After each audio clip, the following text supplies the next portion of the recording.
Eu sou Biana Oliveira, estarei com vocês aqui no Conexão Educativa pela TV Alegria, todas as quintas-feiras, às 19 horas, para falarmos sobre educação, entretenimento, relacionamento socioemocional, comunidade escolar, entre outros. Eu sou especialista em psicopedagogia, alfabetização e letramento. O Conexão Educativa é um espaço para falarmos sobre o universo da educação, discutir temas, acontecimentos, situações que nos levem à reflexão para sempre estarmos evoluindo, como a educação é uma constante evolução. Para isso, receberemos especialistas, profissionais da educação, da saúde e até mesmo membros da comunidade escolar. Então eu convido você a participar conosco, mandando sugestões, dúvidas ou até mesmo sugerindo temas para serem abordados aqui no programa, através do telefone que está na sua tela. E se você me vê pela primeira vez, não se esqueça de baixar o aplicativo TV Alegria na sua loja de aplicativos de qualquer dispositivo com internet. Hoje iremos receber a professora e psicopedagoga Kênia Mota, que vai nos contar como trabalhar o método Montessori na educação infantil e os desafios de trabalhar na escola pública. Seja bem-vinda, professora Kênia. Obrigada. Então vamos lá? Será um tema muito gostoso de ser abordado e bem esclarecedor. E para começar, explica pra gente como que é o método Montessori. O método Montessori, ele nasce com a Maria Montessori, nascida em 1870, dia 31 de agosto. Ela foi formada em engenharia, primeiramente, depois foi para a área da medicina, se formou em psiquiatria, e depois de já muito trabalho na vida dela, que foram acontecendo muitos episódios, não que ela fosse uma pessoa de classe baixa, não era, contudo os desafios que ela encontrou foi por ser mulher, por ser uma das primeiras a se formar em medicina. Ela é italiana, nascida na Itália, então foram muitos os desafios enfrentados por ela, para ela conseguir, de fato, colocar esse método em prática. Ela também, depois da medicina, passou por algumas coisas difíceis durante esse processo e também começou a estudar na parte educativa, que foi pelo qual ela se apaixonou. Começou a trabalhar na área de psiquiatria com crianças atípicas. Então, assim, acho que o método é só para crianças típicas, mas não. Ela iniciou com crianças atípicas e foi a partir desse processo de observação em uma clínica na Itália, com crianças da área de psiquiatria, que ela foi desenvolvendo esse método na observação, na pesquisa científica, para chegar até hoje onde chegamos. Ela viveu por 81 anos, escreveu muitos livros, tem uma biografia muito extensa e é uma mulher muito à frente do seu tempo. Fala um pouquinho pra gente sobre as características desse método, né? Como que ele pode ser aplicado, principalmente na educação infantil? O método ele pode ser aplicado não só dentro do processo educativo das escolas, mas aplicado também dentro da casa, no seu lar, no cotidiano, com a sua família, com a vivência, na criação dos filhos também em casa.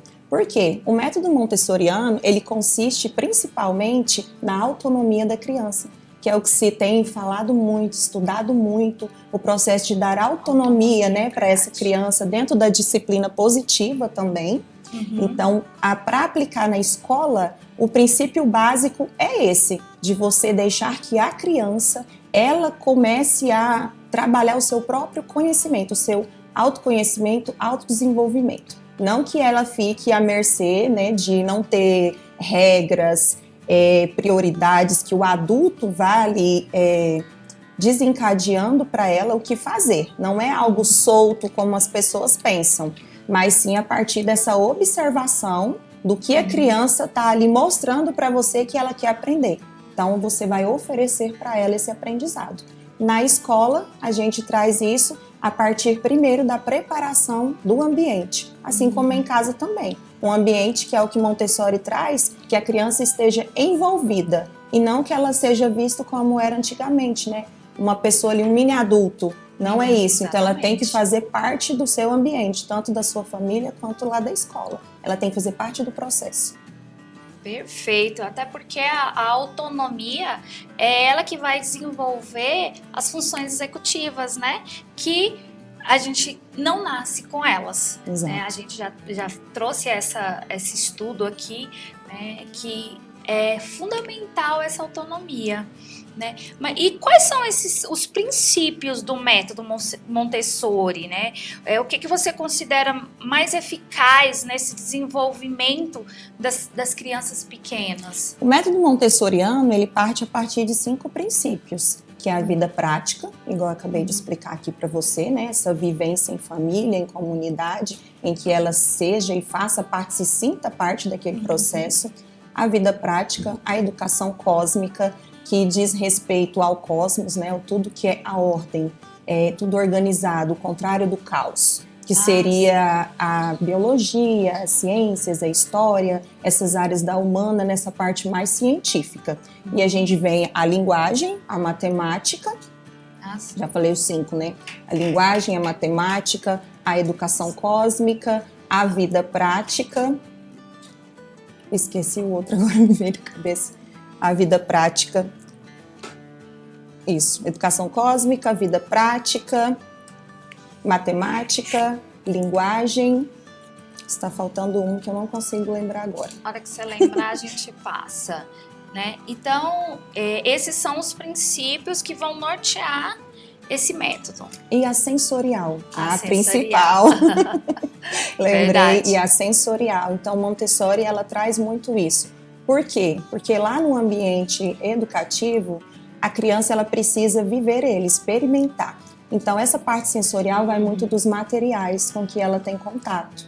E na educação montessoriana, a gente parte do princípio de que os materiais, como é a vida cotidiana, ele precisa ser real.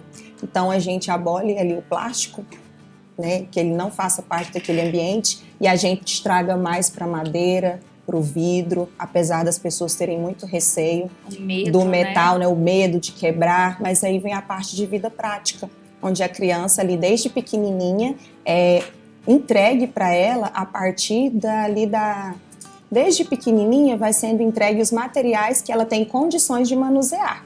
Então, na educação montessoriana e em outras também que você tem conhecimento, isso precisa ser dimensionado em cada etapa da vida da criança. Então, em cada uma das etapas é apresentado a ela materiais que ela pode, de fato, manusear e ser ensinada a trabalhar com aquele material. Pensando nesse... É muito interessante isso, né? Porque hoje a gente vê as crianças não dando conta, né, de fazer nada, porque não são deixadas experimentar, né? E pensando nisso, vamos pensar ali no ambiente escolar. Como que pode ser adaptado para seguir esses princípios do método montessoriano, principalmente na escola pública, onde a gente vê, não temos estrutura física, nós não temos materiais, nós somos limitados, né? Como que a gente pode fazer? Eu sei que você faz esse trabalho, né? E muito bem feito, te acompanho, né? Conta pra gente como que a gente pode ir adaptando. Essa é uma questão assim bem complicada, igual você trouxe de fato, são desafios, né, que a gente encontra assim de forma muito gigantesca dentro da educação pública, que vem a partir ali mesmo do espaço. São espaços com muitas cadeiras e eu vejo assim ainda hoje que as políticas públicas ela não tem ainda esse olhar de fato para a educação infantil. Por quê? Os mesmos móveis que são utilizados lá na educação fundamental os que são oferecidos para a educação infantil. No caso ali nas creches, né, nos CMEs públicos e tanto nas escolas particulares tem um pequeno olhar já em relação a isso. Mas o meu trabalho lá, igual de fato você tem acompanhado, né, visto como que é isso, a primeira coisa que você faz é móveis, mobiliário, ambiente, é tirar essas cadeiras de dentro da sala, é deixar aquele espaço mais livre, até para a criança se movimentar com mais facilidade ali dentro do espaço. Então, tirar as cadeiras já é uma briga gigantesca. Como essas crianças vão aprender dentro desse ambiente sem as mesas e cadeiras? Aquela ideia de que a aprendizagem se dá com o menino sentado na cadeira, olhando para o quadro para o professor, né? Exatamente. E não é isso, né? Não é isso. É justamente o contrário. Então, o que eu, na minha prática, fiz, né? Já tenho feito. retirei todas essas mesas e cadeiras. O espaço, você sabe que a gente tem na educação, na escola pública, é muito reduzido, as salas são muito pequenas. Os CMEs padrões de Aparecida de Goiânia também são, né? Tem um padrão e são salas muito pequenas. Então a gente tira esse mobiliário, deixa a sala mais ampla e vai partir ali da estrutura com que você já tem. Iniciar Montessori na escola pública não tem que ser algo surreal. Até porque Maria Montessori, ela fez um trabalho na Índia e com crianças muito pobres. Muito precárias, né? Ali as situações delas. Então ela levou esse estudo, né, o método montessoriano para lá. Ela ficou lá 6 anos e ela conseguiu implementar com coisas que ela já tinha e foi pedindo ali para as famílias colaboração, ajuda, que a gente fez também lá na instituição, pedindo até esses utensílios, colheres, pratos de vida prática para colocar lá no espaço de vida prática, vida sensorial. E eu adaptei. Primeiro, o meu trabalho começou com tapetes ali no chão mesmo, com os materiais em bandejas, delimitadas, né? Eu não tinha tantas de madeira, comecei com aqueles cestinhos de plástico, onde você coloca o material montessoriano para a criança pegar e trabalhar. Depois eu adaptei, fiz estantes mesmo, prateleiras, né? Coloquei as prateleiras, onde esse trabalho é organizado de forma sistematizada e dentro do que eu trouxe agora, né? Desses 5 princípios de desenvolvimento da criança. E fui colocando tudo assim, encostado na parede para aquele espaço ali ficar livre no ambiente da sala. E aí vem aquela pergunta, mas como que eu vou fazer para eu poder fazer uma atividade, por exemplo, de registro com a criança se eu não tenho mesas e cadeiras? Essa é a pergunta que mais me fazem. E como que eu vou trabalhar com pequenos grupos se eu não tenho ali o espaço de trabalhar? Como é que é essa dinâmica? Então a gente tem sim a mesinha com cadeira na altura da criança, adaptada para ela, móveis específicos para as crianças. Então tem uma mesa onde cabe já 4 cadeirinhas ali de madeira.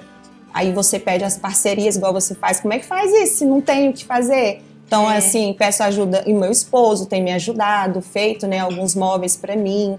Ali o que precisar, as estantes foi ele que fez, essa mesa foi ele que fez para mim. E onde eu convido essas crianças em pequenos grupos para realizar o trabalho. E, enquanto isso, as outras estão ali de forma autônoma. Elas escolhem no que elas querem trabalhar. Elas escolhem a prateleira que elas vão acessar naquele momento. Isso, então tudo é na altura delas e para elas. Não tem nada trancado, não tem nada fechado. Então o professor ali... Não tem a hora certa disso, a hora certa daquilo. É um desafio que a gente enfrenta dentro dos CMEs, porque eles ficam o dia todo, né? Então na parte que eu estou ali com eles, que é a parte da manhã, tem o almoço, tem o lanche, que tem horários determinados, mas a gente vai, né, no jogo de cintura ali, controlando isso.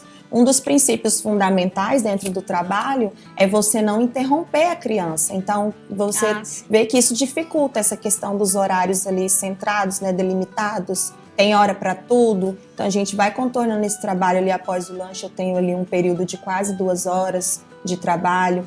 Então, é onde elas escolhem o que elas querem fazer, elas vão lá na estante, escolhem o trabalho. Em Montessori, a gente utiliza as mesas e também utilizamos o tapete, que é onde a delimitação do espaço que vai ficar o seu trabalho que você escolhe. Então é como se fosse a folha do caderno ali. Olha que legal. Entendeu? Né? Eles então, também não podem sair jogando Não, isso é um dos princípios. Então o tapete é para delimitar o espaço do trabalho que você escolheu para trabalhar. Então a outra criança não pode colocar o material dela em cima do seu tapete ou na mesa que você está trabalhando. O coleguinha não pode ele te interromper, ele pode observar? Pode. Eu posso convidar a criança, né, ali, o meu colega para trabalhar comigo? Se você quiser convidar. Então, se você quer trabalhar ali sozinho, se concentrar, você vai trabalhar. Isso tudo é conversado com as crianças. Parece assim, é muito fácil, é muito difícil? Tem dos dois. Para você colocar, eu própria não consigo implementar hoje, falar, Kênia, você conseguiu implementar o método montessoriano de fato na sua sala hoje? Não. Ele em si, não consigo. Por causa dos desafios que você mesmo apontou que a gente enfrenta. É o mobiliário, é as não políticas públicas próprias para isso. Então, tem sim essas dificuldades. No início, é trabalhoso, porque parte de você. Você precisa estar ali de fato, não, eu vou enfrentar desafios, mas eu quero que aconteça. Então, eu vou me propor aquilo e vou trabalhando. Eu, de fato, posso falar assim, 1 mês e meio, mais ou menos 2 meses, é para você colocar as crianças ali para a implementação.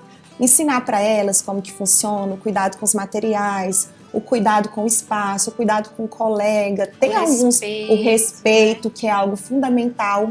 Porque se se Maria eu não Montessori posso traz esse legado pra gente. invadir o trabalho do outro, eu Exato. tenho que respeitar, né? E isso, assim, eu vejo muitos benefícios. É verdade. É difícil, mas você colhe um fruto depois daquelas crianças que não estão ali, vamos dizer, descontroladas, correndo para todo lado e gritando. Você vê aquela calmaria na hora do trabalho, onde a criança de fato está ali no seu autocontrole, concentrada. E eu presencio isso no meu cotidiano, de várias trabalhando com outras coisas no espaço do ambiente. E você olha para aquelas 4, 5 crianças ali que escolheram aquele trabalho da estante, totalmente concentradas no que elas estão fazendo. Então, o resto do ambiente ali some para ela, porque ela partiu dela, escolher aquele trabalho para ela aprender, para ela ampliar o conhecimento dela. Então, nada tira a concentração dela, nada abala ela, quando ela está de fato concentrada, porque a escolha foi dela, não foi uma imposição do professor. Não foi uma imposição de um colega, não, vocês vão trabalhar com isso, e o colega, não, eu não quero trabalhar com isso agora, eu vou trabalhar com isso daqui, eu vou fazer isso daqui, trabalhar com isso aqui. Ninguém está me obrigando, né, a fazer outra coisa. Então evoluiu muito, evoluiu os desenhos das crianças, a liberdade dela de desenhar, de não impor, agora é isso, todo mundo vai fazer um desenho agora, todo mundo vai pintar, todo mundo vai brincar de massinha. Não, e a gente começa com esse pouco, você tem massinha? Então faz uma bandeja com massinha, 2 forminhas e vai ser um trabalho. Vamos fazer um adversar líquidos para os pequenos, eles amam esse trabalho, porque vai trabalhar ali, né, a autonomia dele até em casa, de colocar um suco no copo, que os pais ali, não pode, vai quebrar, vai machucar, você não consegue, a frase do não consegue. E não existe isso em Montessori, não é você não consegue, você acha que você é capaz de fazer, então faça, você vai conseguir fazer. Então, a criatividade das crianças tem ampliado demais. A gente tem muitos registros desse ano, eu e o professor Vinícius, ele tem trabalhado junto comigo nessa prática, né? Nos 2 períodos, para ser algo integral, para não ser 2 práticas ali diferentes do que fazer. Então, o que eu vejo, a colaboração entre eles, das crianças, de querer colaborar com o outro, ver a necessidade ali, colaborar. Esse trabalho mais tranquilo dentro da sala, não é aquelas crianças com correria que ficam perdidas, não, eu quero isso e largo, eu quero isso e largo. Elas vão experimentando e elas trabalham com aquele mesmo material por inúmeras vezes. Eu tenho uma criança que não conseguia montar quebra-cabeça de jeito nenhum e aquilo frustrava ela. Ela ficava irritadíssima, eu não consigo.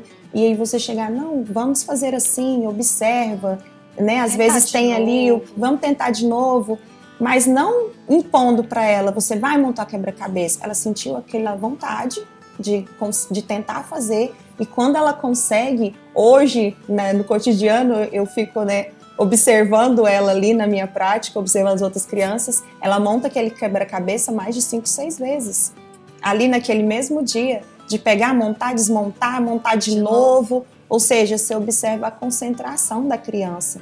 Sim. Fala pra gente, qual que é a importância do educador?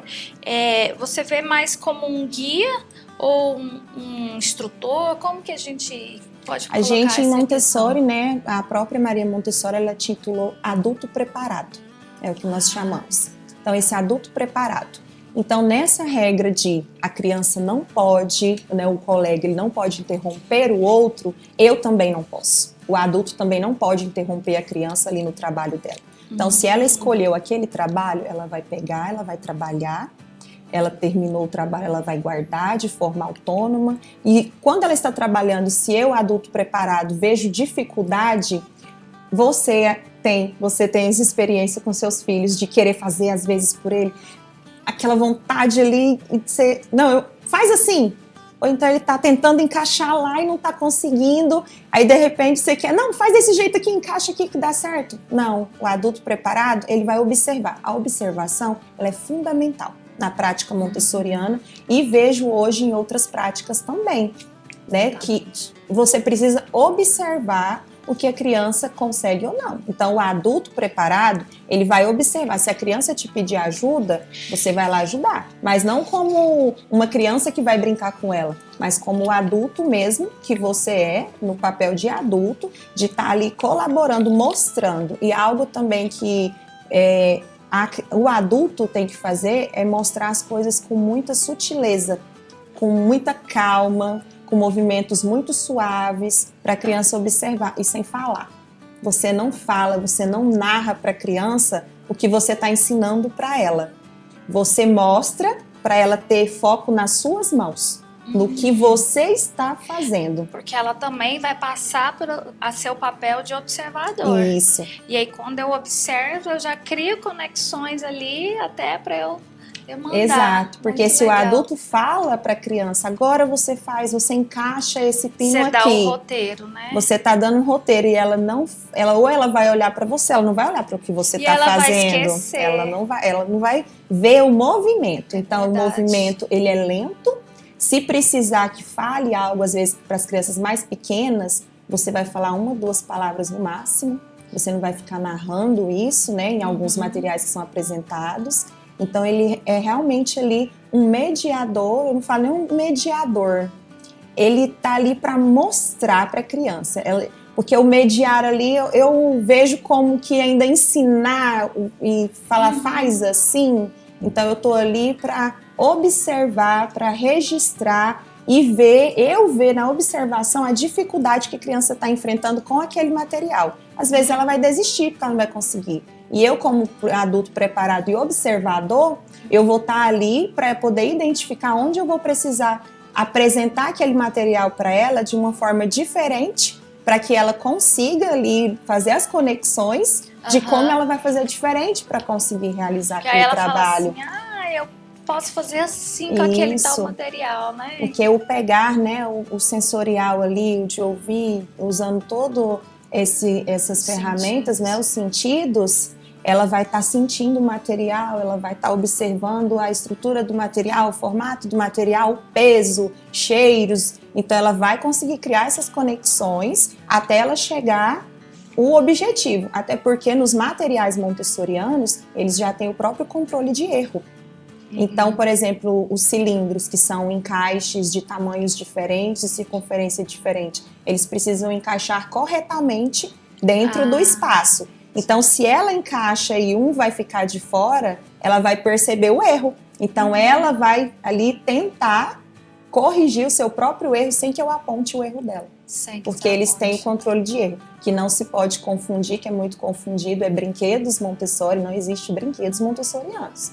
Existem materiais montessorianos específicos, criados, né, pela própria Maria Montessori e depois, né, adaptados, transformados, alguns por outros estudiosos. Mas não existe o brinquedo, até por causa disso, porque também existe o controle de erro em cada material montessoriano. Cada um tem um objetivo, igual você trouxe. Não é algo solto, então eu vou deixar os materiais lá e a criança vai fazer o que ela quiser.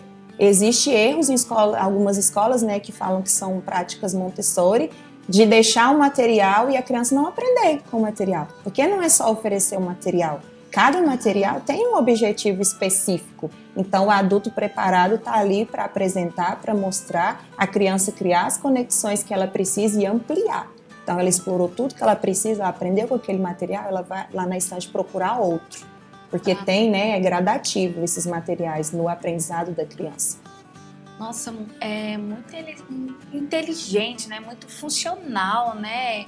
E aí a criança vai ali num caminho, né, para chegar onde precisa. Muito interessante E em casa a gente também tem, né? Por exemplo, se a criança vai calçar um sapato que não serve, vai dar erro, né? Exato. E aí, se a gente for levar para nossa realidade em casa, a gente vai... A tampa de um pote não vai servir num pote maior, não vai servir num pote menor. Algo simples que eu fazia Então, né? com a minha filha em casa, né? Enquanto as mães se desesperam de pegar os potes, tudo, abrir armário e joga pote no chão, meu Deus, eu vou trancar esse armário, eu fazia o contrário. Enquanto eu estava ali preparando um almoço, eu pegava todos os meus potes da Tupperware, né, de tamanhos, e é intencional, até dessa forma intencional, de tamanhos diferentes, formatos diferentes. Eu tenho fotos oferecia para ela muito legal. nesse objetivo, com esse objetivo.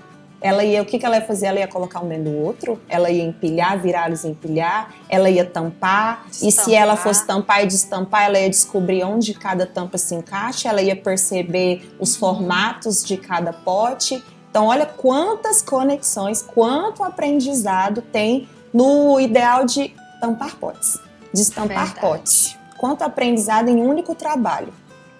É muito real, né? O método na nossa vida, né? Essa vida prática, né? É o que a Montessori traz, educação para a vida. Para a vida, é verdade. Agora vamos voltar ali para a sala de aula, que ainda fica uma dúvida. Como que você conseguia fazer, né?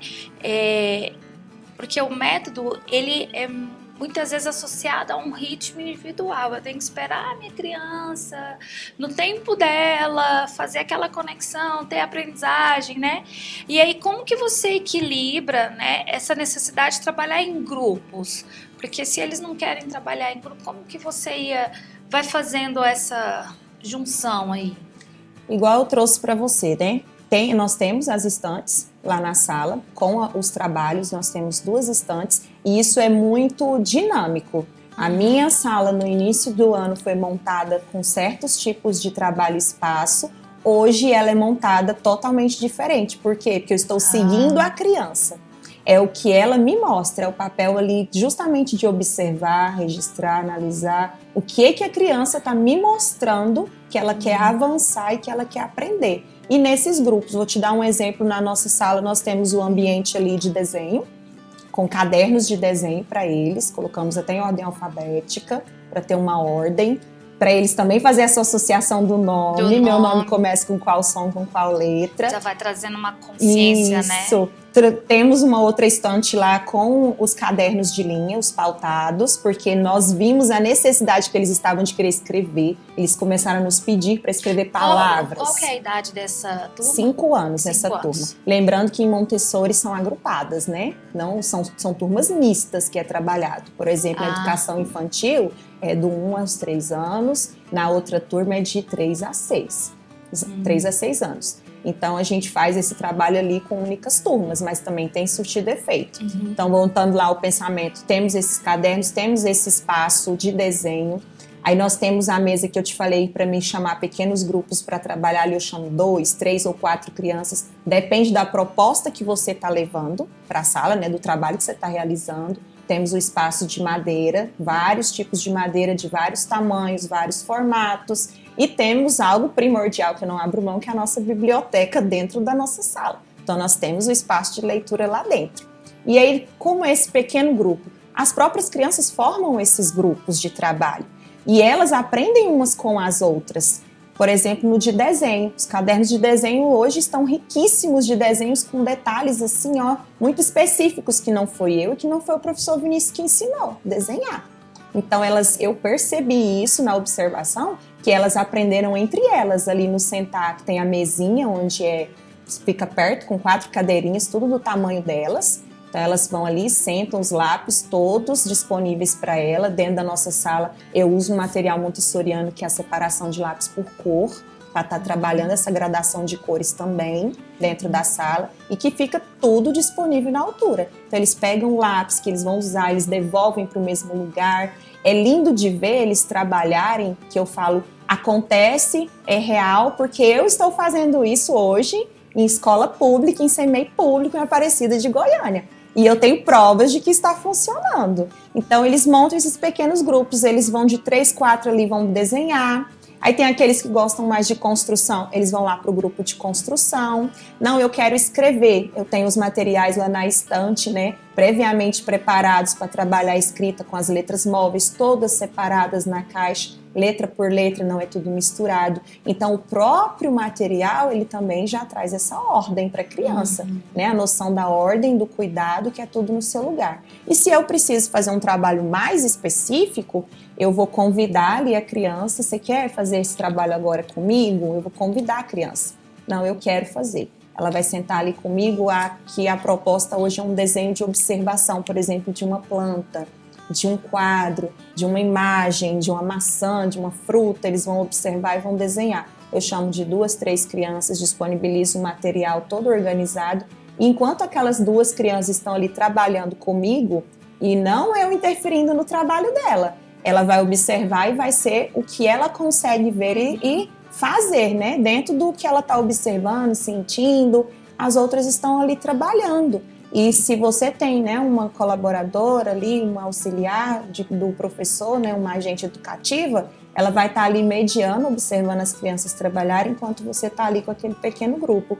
E hoje, na minha prática, eu te falo que mesmo sozinha, no agrupamento de 5 anos, eu continuei realizando esse trabalho, que eu fiquei sozinha por um tempo, trabalhando em pequeno grupo e o restante todinho da turma trabalhando de forma autônoma, onde eles querem estar, onde eles querem trabalhar, eles mesmos formando seus próprios grupos, que é aquele respeito. Eu quero trabalhar com isso aqui, eu vou lá, pego e trabalho. Não, eu quero trabalhar ali na construção, eu também quero. Então, às vezes eu tenho 4 crianças na construção, eu tenho 3 ali no desenho, eu tenho mais 4 trabalhando ali no chão, eu tenho umas 2 na biblioteca, 3, eu tenho 2 ou 3 comigo trabalhando, e aí ela termina e volta. Porque assim, a criança, ela precisa saber que aquele material vai estar ali. O fato que eu vejo assim, né, hoje ainda acontecer, é aquele monte de brinquedo que a gente fala, a professora pega um balde de brinquedo e joga no chão. E cada um vai lá e pega e brinca, e às vezes não, eu trago só carrinho, aí no outro dia aqueles carrinhos não vão estar mais ali, então eu preciso viver aquele carrinho agora. E lá não, no ambiente organizado, eu tenho a proposta que a criança, a minha turma, eu estou vendo coisas que elas querem trabalhar. Por quê? Porque eu estou aqui como um adulto observador, pesquisador, investigador também. Eu tô pensando aqui, né, agora como um aluno montessoriano, eu devo todo dia acordar pensando assim, hoje o que eu vou fazer, né? Então, olha o tanto de coisa, você trabalha planejamento com eles, tomada de decisão, né, que eles já se planejam, hoje eu vou chegar, eu vou desenhar, depois eu vou para construção, flexibilidade cognitiva ali, né? Porque o material não vai deixar de existir. Hoje eu tenho carrinho, amanhã a professora não vai levar o carrinho e eu queria trabalhar com aquele carrinho. Né? Então eu não quero fazer atividade com você não, professora, eu quero brincar com o carrinho, porque depois esse carrinho não vai estar aqui. Então eles até aprendem, né, o esperar. Às vezes tem criança que quer muito aquele trabalho que o outro tá, e o outro não quer aquele trabalho com o material. Mas ele quer observar, ele senta. Eu tenho registros lindos de criança que queria muito um trabalho na turma de 3 anos, quando eu iniciei, queria muito aquele trabalho de versar líquidos com conta-gotas. Só que o colega não largava o trabalho, ficava ali por quase 20 minutos. Ele sentou, Biana, de frente ao colega e ficou lá quase 20 minutos observando o colega trabalhar. Que paciência, né? Que paciência, ele queria muito. Quando ele foi lá e devolveu, que é outra regra, o material ele só passa a existir quando ele está lá na estante. Eu não posso pegar ali da mão do meu colega para trabalhar. Então ele esperou pacientemente o colega devolver para a estante. Na hora que ele devolveu, ele foi lá e pegou para trabalhar. E uma criança que não se concentrava de forma nenhuma na sala, que pegava vários brinquedos, vários trabalhos, pegava, devolvia, ou queria correr pela sala. E eu ver ali de repente, né, colhendo os frutos de uma concentração de uma criança que ficava o tempo todo ali eufórica, ficar sentada, parada, observando o outro trabalhar, é de uma riqueza e uma gratificação assim gigantesca. De você ver, não, funciona. Funciona de verdade, é real. E como que você faz para envolver as famílias nesse processo? Não é fácil. Porque Se lá na sala ele conseguiu ficar sentado em casa, Será né? que teve mudanças? Teve mudança ou, né, como que tá sendo trabalhado em casa? O que eu tenho feito, né? Eles já colaboraram muito quando eu levo isso nas reuniões, quando eu tenho essa oportunidade já na reunião de pais. Isso tem sido com mais frequência, essas reuniões de chamar as famílias, não são todas que participam, mas as que vão eu apresento o projeto, eu faço questão de levá-los na sala, mostrar como acontece. Eu faço as reuniões dentro da sala, deixo a sala totalmente organizada, preparada, como se fosse receber as crianças, para receber esses pais. Mostro, eles ficam encantados, né, de ver assim, nossa, como que funciona tudo isso, como que é esse trabalho. Então eu mostro para eles como que é trabalhado, como que é feito. Aí a gente busca parceria de materiais, mostra, olha, a gente precisa de um copo de vidro, de uma xícara, de um bule, né? Pede esses materiais para eles, eles trazem. E eu tenho colocado essas práticas nas minhas redes sociais, no Instagram, com autorização dos próprios pais, para mostrar para eles o que está acontecendo lá dentro. Porque às vezes fica aquela impressão de, o menino só brinca. Ainda existe isso, dos pais pensar que a criança está na educação infantil só para brincar. Então eu coloco na rede social e falo, não, eu quero mostrar para vocês como o trabalho acontece. E o nosso bate-papo está muito bom, mas que tal darmos uma breve pausa para tomar uma água? Estamos indo para um breve intervalo e já já estamos de volta.